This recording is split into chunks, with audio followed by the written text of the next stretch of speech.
Bonjour. Alors, Le Monde du 17 août nous apprend que le gouvernement a l'intention d'alléger les obligations des communes pour les constructions de HLM. Je trouve cette décision irresponsable, extrêmement dangereuse.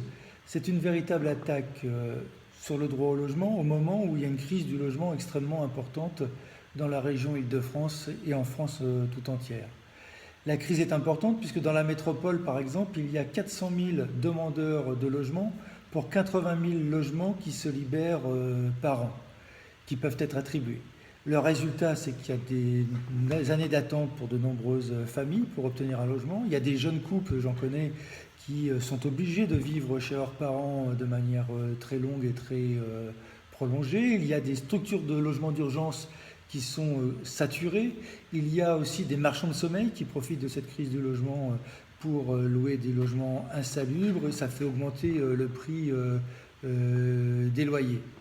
Revenir sur ce qu'on a appelé la loi SRU, cette loi qui obligeait à construire au moins 25% de logements sociaux dans chaque ville, c'est vraiment une aberration, je dirais même une agression sociale en direction de tous ces demandeurs de logement, mais au-delà, tous ceux qui vivent et qui ont besoin d'un logement. Le gouvernement fait ce choix à un moment en plus où ça commençait à marquer des points entre la pression de l'État, la pression des associations du droit au logement, des citoyens, des villes commençaient à se sentir obligées à construire du logement social. Et c'est à ce moment où l'État décide de ne pas faire.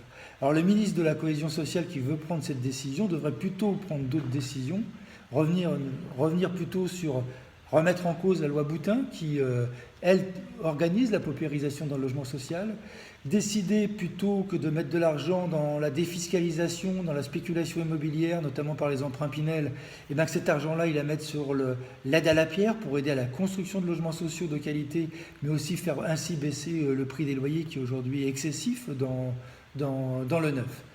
Je pense que la riposte doit s'organiser, des associations, des partis politiques, des citoyens eux-mêmes, des locataires, face à cette décision du gouvernement, qui aura des conséquences désastreuses puisque c'est un développement ségrégatif de la société par la soumission du droit au logement à la loi de l'argent qui va continuer à perdurer, voire s'amplifier. Je prendrai qu'un exemple. Dans les Hauts-de-Seine, une étude faite par le diocèse de Nanterre constate, je cite mot pour mot, globalement, les politiques logement mises en œuvre se sont traduites par une dynamique de ségrégation spatiale, rendant très difficile la situation des populations à faible revenu.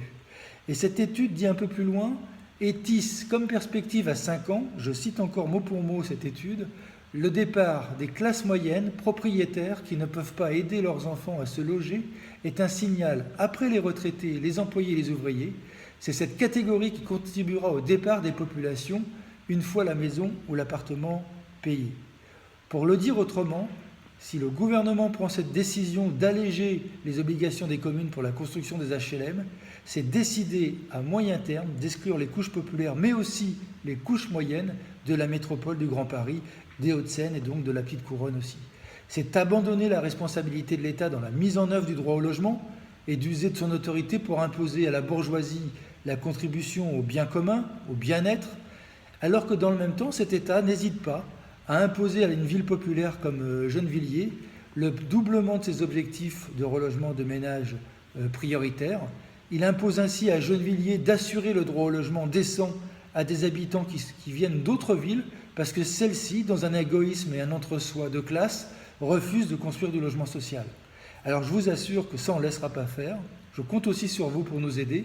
La ville de Gennevilliers prendra toutes ses responsabilités pour favoriser l'émergence d'un fort mouvement social pour le droit à la ville, le droit à un logement de qualité, le droit au monde du travail et de la création, de bien vivre dans la métropole.